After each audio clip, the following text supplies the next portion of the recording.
Bienvenue dans cette émission, mesdames, demoiselles et messieurs. Je suis Mimi Mapata. Certainement vous posez la question, Akenda Wapi, il a disparu. Nous n'étions pas dans les pays, évidemment. Mais maintenant nous sommes là, nous sommes dans un long maquis, dans une grande retraite des préparations de lancement de l'église. Mais on n'est pas là pour parler de moi. Je suis là avec Naomi Dembo pour vous apporter dans vos maisons l'un de Baoba, des piliers de l'église des réveils du Congo, les docteurs, les patriarches, Patrice Lumumba, j'allais dire Patrice Emery Lumumba.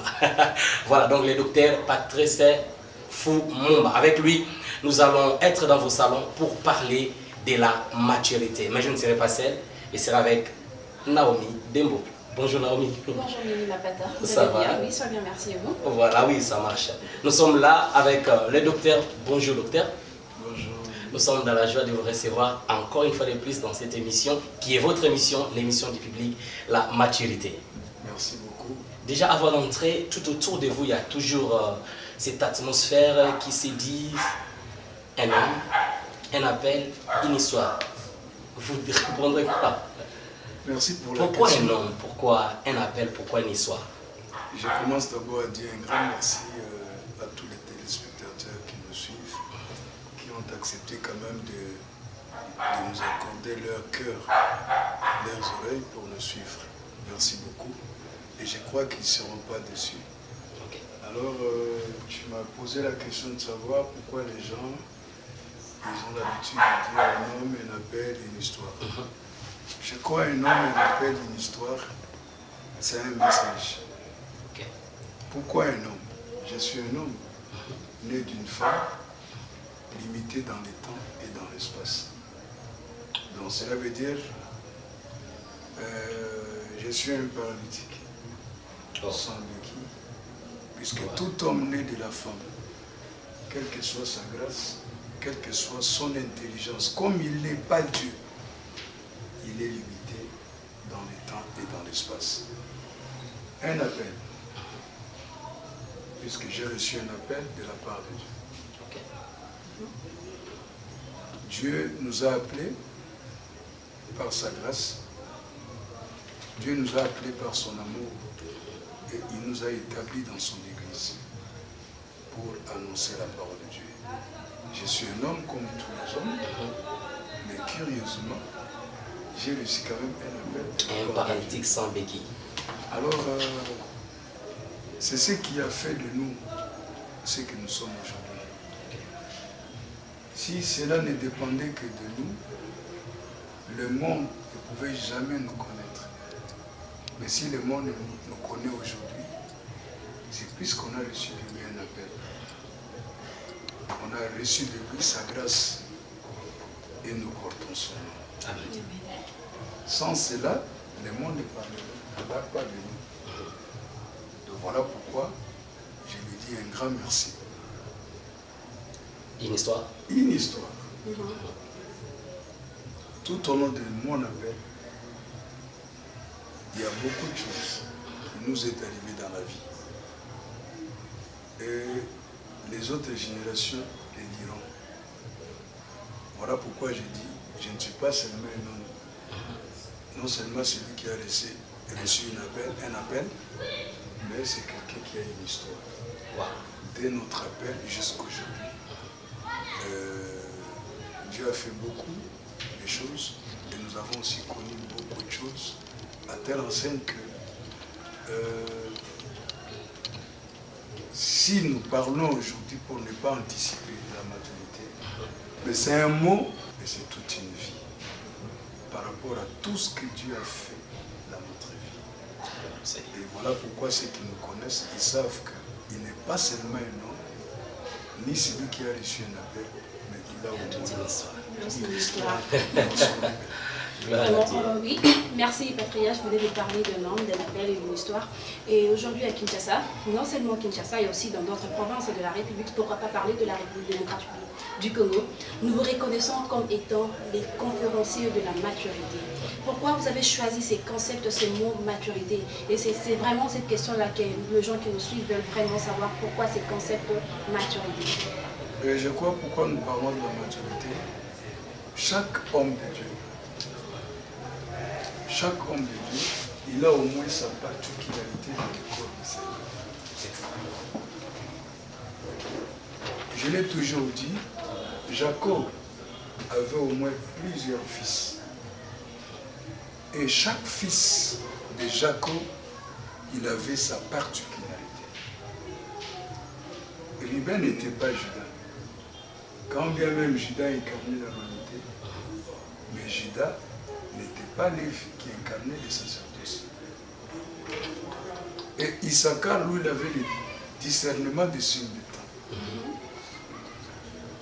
Et Joseph, il était un arbre fertile. Et vous allez voir que chaque fils de Jacob avait au moins sa particularité. Et je l'ai dit aussi, c'est la particularité de chaque fils de Jacob qui fait la beauté dans la maison de Jacob. Je prends Jacob ici comme notre Dieu, comme notre Père. Et tous les ministres de Dieu, ce sont les fils de Jacob. Et chaque ministre de Dieu a sa particularité. Et c'est cette particularité qui fait même la beauté de cette église. C'est cette particularité qui fait aussi la beauté dans la maison de Dieu. Je peux aller plus loin pour vous dire, même parmi les prophètes, quand Dieu a appelé Moïse pour aller délivrer les enfants d'Israël, et Dieu avait déversé la force de l'appel de Moïse dans la verge. Mais curieusement, quand il appelle Samson pour aller délivrer les enfants d'Israël dans la main des Philistins, Samson ne va pas aller avec le bateau ou la verge. Et il va mettre la force de Samson sur ses tresses.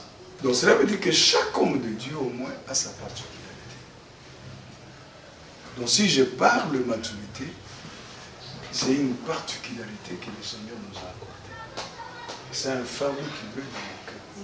Et ce n'est pas seulement un mot, mais je crois que c'est une vie. La maturité, c'est un mot, des fois facile à prononcer, mais c'est un mot qui incarne au moins 4 verbes. Le premier verbe, c'est le verbe penser, le verbe raisonner, le verbe parler et le verbe agir. Ce sont là ces 4 verbes-là qui constituent ces mots-là maturité. Penser, raisonner, parler et agir. Donc ce n'est pas seulement le fait de venir dire que je suis mature, comme j'ai l'habitude d'écouter, quand les gens passent à la télé pour dire que non, la maturité. Il c'est bien de le dire. La maturité, c'est un mot, on peut bien le dire. Mais la maturité incarne au moins 4 verbes. Il faut qu'on trouve ces 4 verbes-là en vous. C'est ceux qui peuvent déterminer réellement que tu as la maturité. Alors, le verbe penser, c'est concevoir. Puisque tout commence par la conception.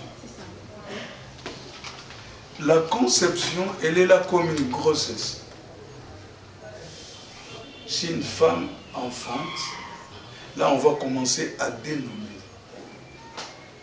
Je parle de Dieu. Dieu a commencé d'abord par concevoir avant de créer. La grandeur d'un homme ne dépend pas de sa taille. Mais la grandeur d'un homme dépend de la capacité de la conception. Voilà pourquoi des fois quand nous disons nous sommes un pays sous-développé, cela ne veut pas dire que nous manquons de matières premières. D'ailleurs, on nous a enseigné que le Congo c'est un pays scandale géologique. Mais pourquoi nous sommes classés parmi les pays sous-développés? Je ne sais pas si, par exemple, je peux citer l'un des pays de l'Europe qui nous surpasse en matière. Mais pourquoi nous sommes un pays sous-développé? puisque notre façon de concevoir, notre façon de penser, c'est pas la grandeur d'un pays, c'est pas la taille, mais la façon de penser. Dieu a détruit l'ancien monde de Noé. C'est plus que les gens qui étaient à l'époque. Quand il s'est réveillé, leur pensée était tournée vers le mal. Et voilà pourquoi j'ai dit, quand nous parlons maturité, c'est d'abord le verbe de penser. Le deuxième verbe, c'est le verbe raisonner. Raisonner, l'homme qui a une certaine maturité, il a au moins une suite logique pour ramener quelqu'un à la raison. Ok. Il y a la cohérence dans ses idées. Quand il parle, vous sentez, il y a la cohérence. Il n'y a pas d'incohérence. Donc pour ramener quelqu'un à la raison, il ne va pas tergiverser. Il y a une suite logique. Donc il ne va pas marcher la tête en bas et les pieds en haut. Non, ça c'est inverser les choses. Effectivement. Donc ça veut dire que quand on dit on a une certaine maturité, il faut respecter une logique. Ok. Il ne faut pas inverser le principe. Ok. Et le troisième verbe, c'est le verbe parler.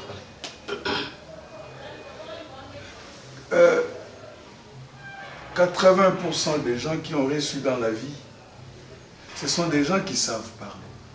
Ok. Savoir communiquer. Puisque quand on parle, on s'exprime. On exprime les pensées. Tout à fait. On exprime le raisonnement. Nous devons comprendre que beaucoup de gens, ils disent non, il ne faut pas suivre ce que je dis. Non. Quand toi tu parles, tu t'exprimes. Je ne peux que te connaître quand tu parles. Donc, quelque part, il y a une conception de ce qu'il dit.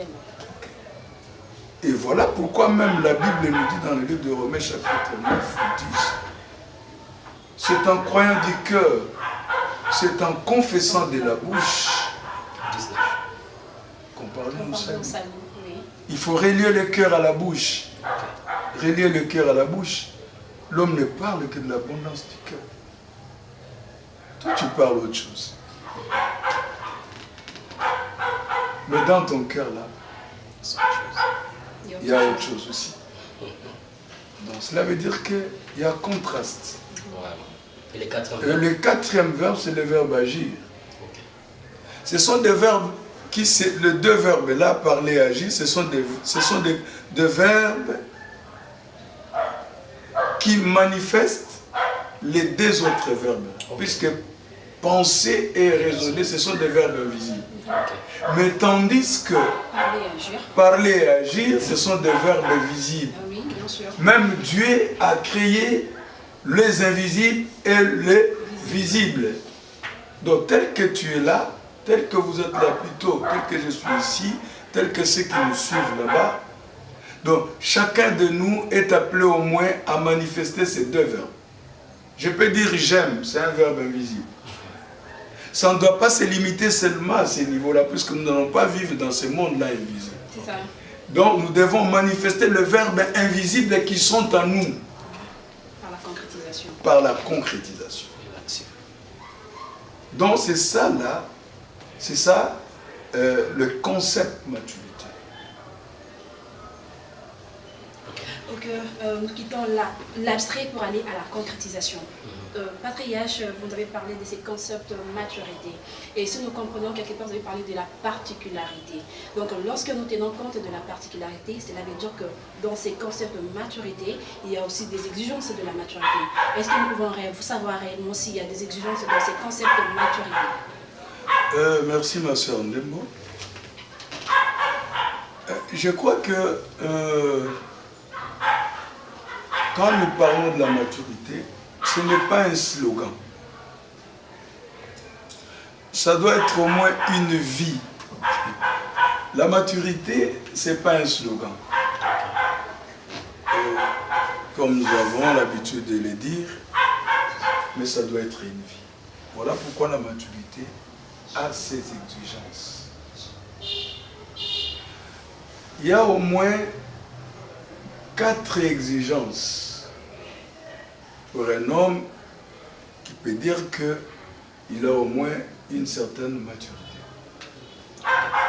La première exigence, un homme qui a une certaine maturité, il travaille avec son cœur et sa conscience. Effectivement. Ça, c'est la première exigence. Pourquoi le cœur? Le cœur, c'est un lieu abîme. C'est Dieu qui le connaît. Le cœur de l'homme est compliqué. Il y a Jérémie qui dit que le cœur de l'homme est tortueux. Il est tellement difficile de connaître ce qui est dans le cœur de l'homme. C'est le Dieu qui connaît.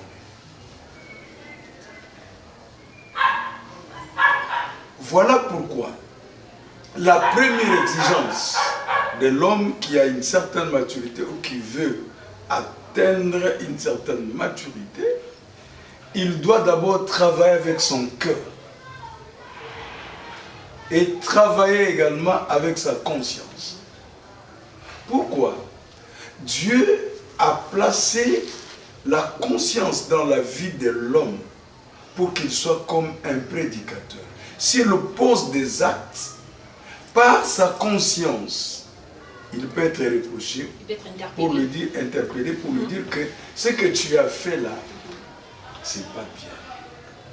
Voilà même ceux qui n'ont pas la révélation de Dieu ou ceux qui ne connaissent pas la parole de Dieu, même s'ils mouraient aujourd'hui, Dieu va les juger même à partir de leur conscience. Je vous donne un exemple. Judas qui a livré le Seigneur, il n'y a personne qui l'avait poursuivi. Mais seule sa conscience lui avait interpellé. Et il est allé même remettre l'argent qu'il a reçu. Si quelqu'un ne travaille pas avec son cœur, si quelqu'un ne travaille pas avec sa conscience, il ne peut pas parler de la maturité. Ça, c'est la première exigence. Il y a quelqu'un qui parle de la maturité, il le sait bien dans son cœur, il ment. Et il sait même qu'il est interpellé par sa conscience. Que ce qu'il dit, c'est pas vrai. Ce qu'il dit là, c'est pas vrai. C'est pas lié à son cœur. C'est pas lié à son cœur. Ça, c'est la première exigence. Donc voilà pourquoi un homme qui a une certaine maturité, il doit commencer à respecter les exigences de la maturité. C'est son cœur et sa conscience. La deuxième exigence, la grandeur à la place de la célébrité. Cela veut dire qu'il y a une différence entre la grandeur et la célébrité. La célébrité, c'est la renommée. Tu peux être renommé en bien comme en mal. Mais la grandeur, c'est celui qui incarne des valeurs. Je donne rapidement un exemple. Jésus avait faim, il avait besoin de manger. Quand il était devant un figuier, ce sont les feuilles qui l'avaient attiré. Mais lui, il n'avait pas besoin de manger les feuilles. Mais il avait besoin de manger les fruits. Donc la célébrité peut attirer les gens vers vous. C'est comme la reine de Séba.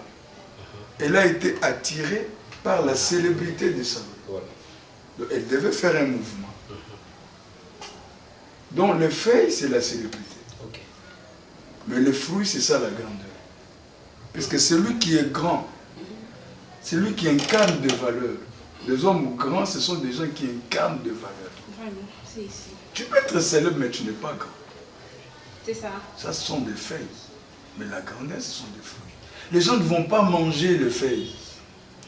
Mais les gens vont manger la grandeur. Il y a de valeurs morales, il y a de valeurs intellectuelles, il y a de valeurs spirituelles. Ça, c'est la deuxième exigence. Ça ne vaut pas la peine de dire que je suis mature, mais il faut commencer d'abord à respecter les exigences de la maturité. À incarner ses valeurs. À incarner ses valeurs. Troisième exigence. Troisième exigence, la transcendabilité des émotions et des sentiments. Vraiment. L'homme est émotif. Ok. L'homme, des fois, il agit par émotion, Par sentiment. par sentiment. Or, la troisième exigence, il faut transcender les émotions, il faut transcender les sentiments. Puisque quand tu agis par émotion, par sentiment, tu peux demander même la tête de Jean-Baptiste. Mais tu peux faire des histoires là, au-delà de vos limites. Au-delà de vos limites. Puisque quand on parle des émotions, des sentiments, cela est lié. Il y a le sens, et par le sang, on trouve les émotions, on trouve les sentiments. Et tu dois commettre beaucoup de choses. Je ne vais pas aller vraiment en détail. Ok. Et la quatrième exigence, on cherche l'intérêt communautaire à la place de l'intérêt individuel. Si quelqu'un cherche d'abord son intérêt, cela veut dire que quelque part il souffre de l'immaturité. Celui qui a une certaine maturité, il cherche d'abord l'intérêt communautaire, puisque lui-même il est dans la communauté. Dans la communauté, oui. Voilà pourquoi la Bible dit, celui qui se tient à l'écart cherche celui qui lui plaît, et il est l'ami de celui qui détruit. On doit converger pour l'intérêt communautaire. Si je commence à chercher mon intérêt personnel, ça c'est un signe. Vous cherchez à détruire quelque part. Tu cherches à détruire quelque part, et tu vas détruire, puisque tu as quitté la communauté. Donc voilà pourquoi la quatrième exigence, on doit d'abord chercher l'intérêt communautaire à la place de l'intérêt. Si je ne vous avais pas connu depuis longtemps, je dirais comme la reine qui a visité Salomon, j'ai entendu votre nom, mais maintenant, j'ai vu que vous êtes au-delà de ce qu'on appelle docteur. Vraiment. Salomon, je l'ai dit. Donc, il y a une question. Hein? C'est moi qui viens de le dire, en tout cas. En fait, je n'ai pas de commentaire à faire, parce que j'ai l'habitude. C'est votre manière de réfléchir dans la maturité. La gloire n'est rien. Je pense que je ne suis pas le seul, même ceux qui nous suivent à la télé. C'est votre manière de penser à la maturité qui m'a poussé de dire ça. Voilà, donc il y a deux petites questions qui seront dans une question. En vous entendre parler, nous pouvons voir qu'il y a donc les méfaits de l'immaturité. Mais j'allais joindre une petite question. Pensez-vous qu'aujourd'hui, vous pouvez vraiment être utile à côté de gens qui occupent des postes importants dans les pays pour travailler dans la maturité? Parce que ce que vous êtes en train de dire, nous pouvons rapidement voir même la lecture des non-décollages de beaucoup de choses dans notre pays. Les méfaits de l'immaturité. Et si vous pouvez être aujourd'hui important à côté de l'exercice d'une fonction publique. Je réponds d'abord à la deuxième question. Okay. Et par après, je vais parler de l'effet de l'immaturité. Ça fait au moins plus de 16 ans que Dieu nous a donné ce fardeau-là de la maturité, des parts de la maturité. Un jour, j'étais tellement touché, parce que je connais l'histoire de mon pays. Il y avait un homme politique qui était venu dans ce pays. Il avait dit à la classe politique au Congo, nous n'avons pas de hommes politiques qui ont quand même une certaine maturité. Personnellement, j'étais touché. Un grand pays comme le nôtre, quelqu'un qui vient de loin, il va tenir de tels propos. J'étais tellement touché. Très touché même. Pour moi, c'était une insulte.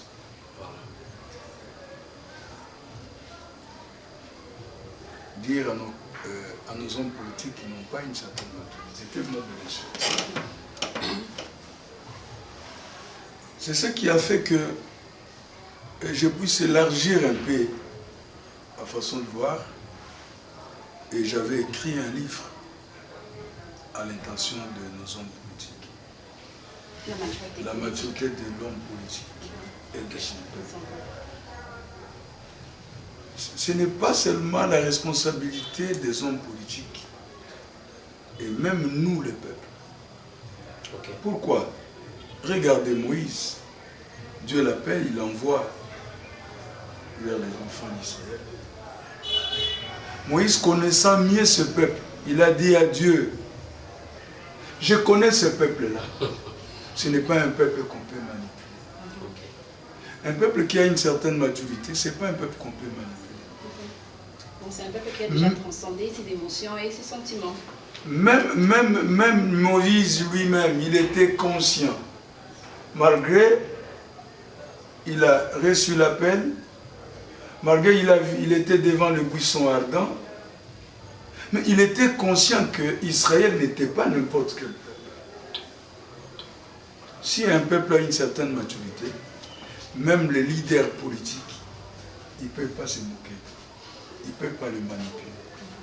Voilà pourquoi j'avais écrit la maturité de l'homme politique et de son peuple. Participer, Dieu m'a appelé, mais je peux aider. Écrire ces livres-là, c'était une façon d'aider aussi mon pays. Et Dieu me voit, j'ai remis ces livres-là presque à tous les présidents des partis politiques de notre pays. C'était ma contribution.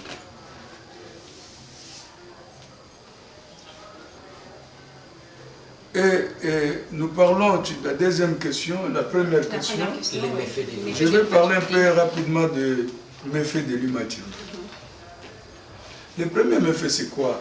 C'est la folie qui est attachée au cœur de l'enfant. Puisqu'il y a une différence entre un enfant et un fils. Un fils, c'est quelqu'un qui atteint déjà une certaine maturité. Mais un enfant, il a encore en lui la folie qui est attachée encore à son cœur. Je comprends la folie. Des fois, il fait des choses là. Je peux donner même un exemple à l'hiver, qui va là-bas au Sakana. Ah, abotoli camion nanga, abotoli camion nanga, tamba au komba boy. Nous avons des camions, mais ce sont de jouer. Donc cela veut dire que ça c'est le méfait de l'immaturité. Il y a la folie attachée au cœur de l'enfant. Donc voilà pourquoi chaque enfant, dans tous les domaines de la vie, il est appelé à avoir un père. Puisque le père a la verge. Non pas pour tuer son enfant, c'est juste pour chasser la folie. Afin que quand cet enfant va grandir, qu'on ne trouve pas en lui cette folie. Et moi, au monde, le faute n'a été. Puisque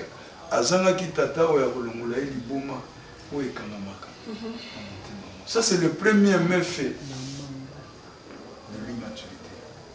Et le deuxième effet de l'immaturité, l'enfant ne diffère de rien d'un esclave.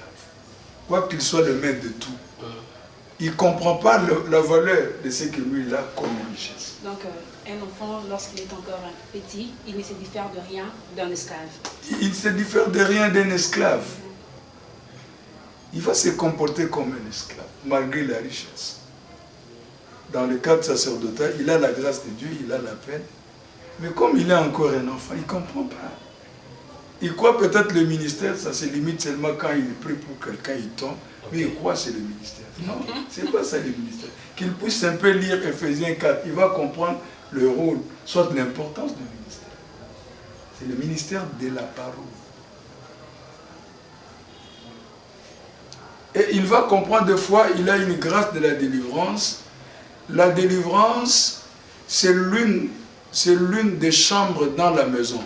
C'est l'une des chambres dans la parole. Mais la délivrance, ce n'est pas la parole. C'est pas la parole. C'est l'une des chambres. Ce n'est pas toute la maison. Effectivement. Troisième effet, l'excès des ailes.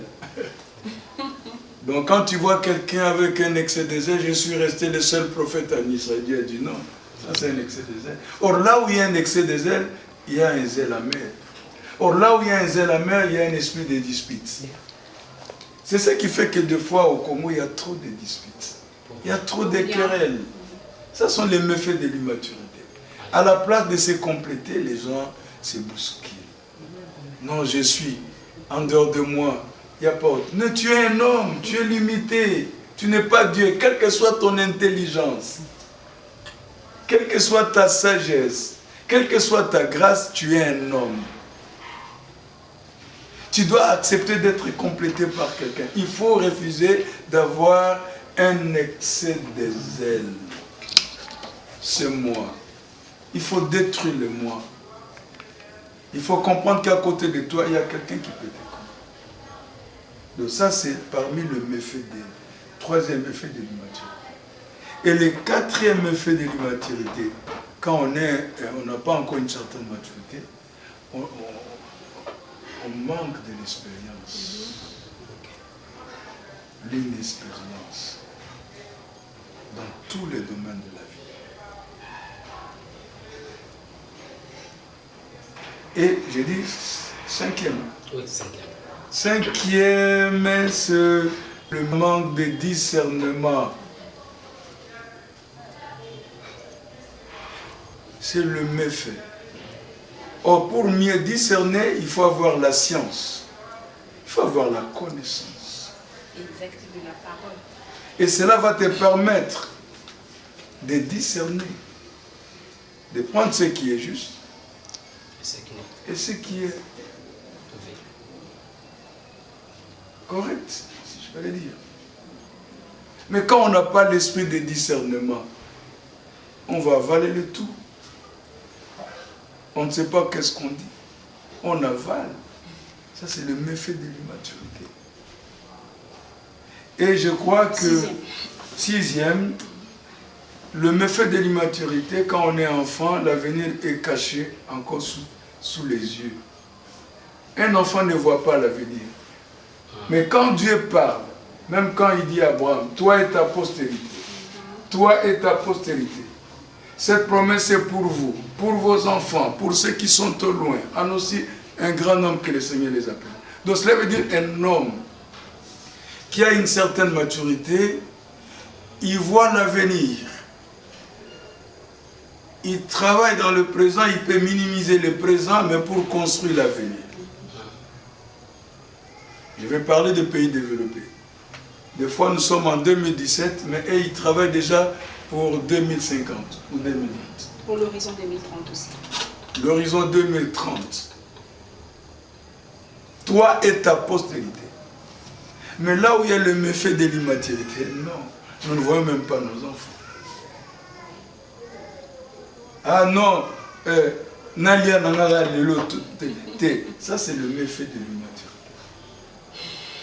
Il faut voir l'avenir. Il faut minimiser le présent pour construire l'avenir. Et le septième effet, emporter à tout vent des doctrines. Donc, il y a l'errance, le vagabondage, c'est le méfait. Il y a beaucoup de choses et le temps nous manquerait pour que nous puissions entrer vraiment en détail, expliquer toutes les sept cours. Un homme, un appel et une histoire. Nous allons voir cet homme dans son appel, particulièrement dans la maturité. Il a connu quelques voyages pour sillonner, disons, le monde, jusque-là, pour parler de la maturité. Et voyageons ensemble avec le patriarche, le docteur Patrice Fumumba. Et on se retrouve à Kinshasa à la déjà 17e édition. Donc, il n'en est pas à son début. C'est parti. La maturité, c'est un mot qui incarne au moins 4 verbes. Eza elobelibo eza na lolenge mine ikati na yango. J'ai dit facile à dire. Facile à prononcer. Mais c'est un mot qui incarne au moins 4 verbes. Le premier verbe, c'est le verbe penser. Eza kokanis. Deux. C'est le verbe raisonner. Eza yakozana libanzo. Troisième verbe, c'est le verbe parler. Koloba. Et quatrième verbe, c'est le verbe agir. Eza La Bible dit quand le Saint-Esprit viendra, La première des choses, il vous conduira dans toute la vérité. Oui, il vous convaincra en ce qui concerne le Père. Tu as le Saint-Esprit. Mais si le Saint-Esprit là ne te conduit pas dans la vérité, et le Saint-Esprit là ne te convainc même pas dans le péché, quel Saint-Esprit? Mais je vous avais dit, la maturité incarne au moins cette verbe. La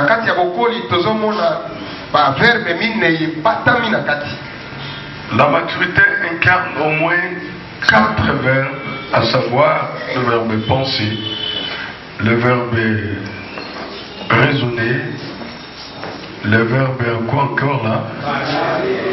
Pardon? Et à? Il y a 2 verbes visibles et il y a 2 verbes aussi. Souviens-toi de ce paradis qui a fait au moins 38 ans. Mais quand Jésus est venu, il a dit au Seigneur, je n'ai personne ici pour me jeter dans l'eau. Je parle à quelqu'un, même si tu n'as personne qui peut t'aider dans la vie.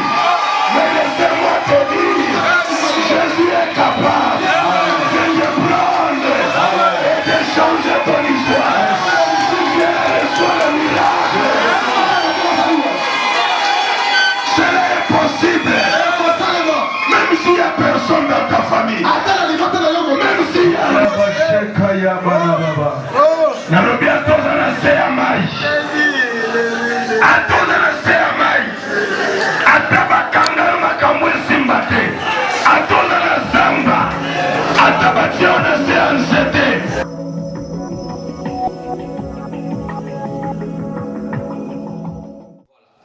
De différents voyages de maturité, un homme, un appel, une histoire. Vous pensez qu'ils ont réussi l'homme, l'appel ou les messages particulièrement abandonnés? Parce que l'accueil a été tellement chaleureux. Ils ont reçu l'homme et l'appel. Parce que la Bible dit, celui qui reçoit un prophète en qualité de prophète. Amen. Quand un prophète vient, c'est un homme. Yeah. Mais il ne parle pas de son nom propre. Il dit le message que Dieu lui a donné. Donc, ils ont reçu à la fois l'homme et le message. Okay. Alors je crois qu'ils étaient très très contents. Même moi personnellement, j'avais béni tellement le Seigneur de la manière dont les hommes de Dieu ont reçu le message. Surtout à Pointe-Noire, partout où je suis passé, même à Bande-de-Ville. Moi je crois que vous allez voir, vous venez de voir les images. Je crois que c'était formidable. Non seulement le pasteur et l'empressement. Ils ont compris que la maturité, elle est vraiment une nécessité en ce temps de la fin. Elle est venue juste pour résoudre les problèmes de l'Église. Parlant de l'Église, vous avez une question? Tellement le Seigneur par rapport à ce qu'il avait fait. Partout sur passé, Pointe-Noire, Angola, Kisantu, Kimpese, Lokala, Bandundu-Ville, même à Kinisi. C'était la 17e édition, les gens sont venus de partout. Ils ont béni le Seigneur. Donc voilà pourquoi et je suis tellement reconnaissant à ces dieux qui nous garde encore, qui nous protège pour que ces messages puissent atteindre au Seigneur. Amen. Amen. Bon, merci Patriarche. Toujours parlant de l'Église, vous venez de dire que c'était votre 17e édition, dont vous avez tenu la conférence de maturité. Et si je me rappelle bien, personnellement, j'étais témoin oculaire de cet événement, de cette conférence, qui avait comme thème la science de sang. Et quels sont vos objectifs ou quel est votre objectif lorsque vous animez la conférence de maturité? D'abord, le premier objectif, d'abord pour l'Église et pour notre pays, particulièrement la République démocratique du Congo. D'abord pour l'Église, si nous prenons le livre de Cantiques, chapitre 8, verset 8, la Bible nous pose un problème. Il y avait une jeune fille qui n'avait pas encore atteint l'âge du mariage. Alors curieusement, on nous pose la question. Cette sœur qui vient entrer dans le mariage, elle dit que celle-ci ne veut pas encore de mamelle. Ok. Dieu parle cependant d'une manière à l'autre. En disant à l'école de la maturité, Dieu prend les choses naturelles pour nous expliquer les surnaturelles. Sans les choses naturelles, Dieu serait dans l'impossibilité de nous expliquer les choses surnaturelles. Alors nous prenons cet exemple-là pour dire que la jeune sœur en question préfigure, ou c'est la typologie de l'Église. Comment on peut prendre, on peut venir prendre une Église qui n'a pas encore atteint une certaine maturité? C'est pratiquement impossible. Si vous prenez Ephésiens 4, verset 10 jusqu'au verset 13 ou 14, on parle de ministre de Dieu. Oh, les ministres de Dieu, ce sont les frères de la sœur. Dieu les a établis pour accélérer la maturité de l'Église. Donc moi je crois que le premier objectif que Dieu nous a assigné, c'est pour accélérer la maturité de l'Église. Donc c'est un fardeau vrai. Pourquoi? Parce que si l'Église atteint une certaine maturité, certaines choses vont disparaître. Le querelle, les disputes, les histoires, la nature. Comme je l'avais dit, quand je parlais de méfaits de l'image. Et par exemple, pour les pays. Pour les pays, oui. Pour les pays. Je suis congolais. Je peux parler de mon pays puisque si je veux aller plus loin, j'aime réfléchir, puisque la Bible dit celui qui réfléchit sur les choses trop loin.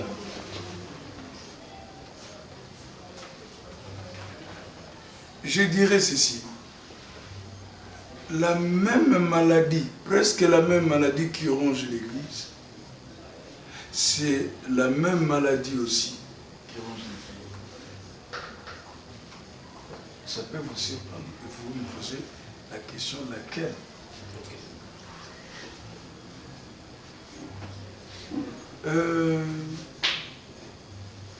Il y a un mouvement du réveil.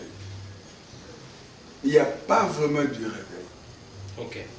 Cela veut dire que quand le réveil arrive dans un pays ou dans une nation, ça affecte la vie des gens.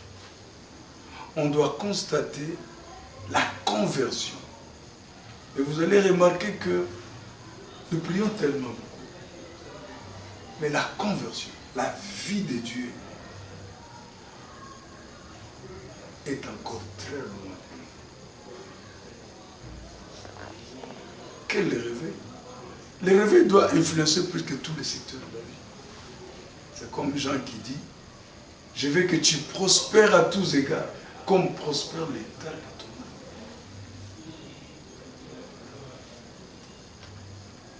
âme. La même maladie, nous parlons tellement trop, nous les pasteurs. Nous prêchons tellement. Et des fois, nous inversons même les choses. À la place de commencer que les gens cherchent le royaume des cieux. Et nous avons laissé le royaume des cieux et la justice. Et nous commençons à mettre l'accent sur le bien, sur les choses de la terre. On a inversé les choses. Or, il y a ce qui est plus important et il y a ce qui est important. Et nous nous inversons pour commencer d'abord à ce qui est important. Et nous négligeons ce qui est plus important. Je vais aller encore plus loin pour expliciter cela en disant ceci. La non-applicabilité de la parole. Okay. Nous parlons tellement, nous prêchons tellement trop en commençant par nous les pasteurs. Est-ce que nous mettons en pratique ce que nous prêchons? Paul dit à Timothée, veille sur toi-même et sur ton enseignement. Tu te sauveras toi-même et tu sauveras ce que tu. Et Moïse ne pouvait pas sortir ensemble avec les enfants d'Israël. Il aurait fallu que lui sorte d'abord pour qu'il explore d'abord le désert et par après, il va rentrer pour récupérer les enfants d'Israël. Et marcher avec eux dans un chemin où lui-même il avait déjà expérimenté. Je suis pasteur. Avant de prêcher un message, il faut que moi-même, je sois le modèle. Si je parle de l'amour, donc cela veut dire qu'on doit trouver en moi l'amour. Si je parle de la repentance, il faut qu'on parle en moi. On touche réellement que je suis repenti. Et par après, je dois affecter aussi les autres. Puisque l'efficacité d'un enfant dépend de son tuteur. Et telle année, la maturité d'une église dépend d'abord de son pasteur ou de son leader. La non-applicabilité de la parole, c'est la maladie qui ronge la société, même l'église, et pourquoi pas notre société, et surtout le politique. Nous parlons tellement trop, mais il nous est tellement difficile de mettre en pratique ce que nous parlons. Je crois que si on va résoudre cette maladie, en commençant par l'église, même par la nation, et ce pays sera beaucoup plus béni. Vous êtes une bénédiction pour nous. Nous sommes malheureusement arrivés à la fin. C'est aussi ça la magie de la télé, la notion du temps. Une parole d'exhortation à la classe politique. Nous commençons par l'Église, dans la maturité. Normalement, d'abord je dis un grand merci à Dieu par rapport à tout ce que nous venons de dire ici. Amen. Nous l'avons fait pour l'intérêt d'abord de l'Église. Nous l'avons fait également pour l'intérêt de ceux qui vont nous suivre. Non seulement les Congolais. Puisque la maturité, ce n'est pas seulement un point de Congolais. C'est un point de tout le monde. Les Américains, les Européens, les Asiatiques, tout le monde là. Le monde souffre à cause de l'immaturité. Et l'immaturité, ça ne se voit pas seulement au Congo. Tout ailleurs. Là où il y a l'église, il y a l'immaturité. Là où il y a des hommes, il y a l'immaturité. Le vœu de mon cœur, que nous puissions quand même manifester les signes de la maturité. Moi, je crois que ça sera une bonne chose. Puisque Paul le dit, quand j'étais enfant, je parlais comme un enfant. Et quand je suis devenu vieux, quand j'ai grandi, j'ai fait disparaître tout ce qui m'en face. Aux hommes politiques, non seulement de notre pays, je suis congolais, je parle de tous les hommes politiques, d'accélérer la maturité. Amen. Ça ne vaut pas la peine de dire qu'on fait la politique. Mais si les gens ne se retrouvent pas dans ce que vous faites comme politique, on est appelé à être une bénédiction pour les autres. Même moi, pasteur, je suis appelé à être une bénédiction pour les autres. Ceux qui font la politique, ce sont aussi des hommes que Dieu utilise. Puisque je vous avais dit, il y a 3 types d'autorités. Même les magistrats sont des serviteurs de Dieu. Dieu savait comment ce monde devait évoluer. Et chacun doit jouer un rôle très important pour manifester les signes de la maturité. Et ça sera une grande bénédiction pour tout le monde. Merci. Moi, vous avez suivi, je vous avais dit que nous avons, moi et Naomi, des mots. Vous avez ces 2 mots. Nous avons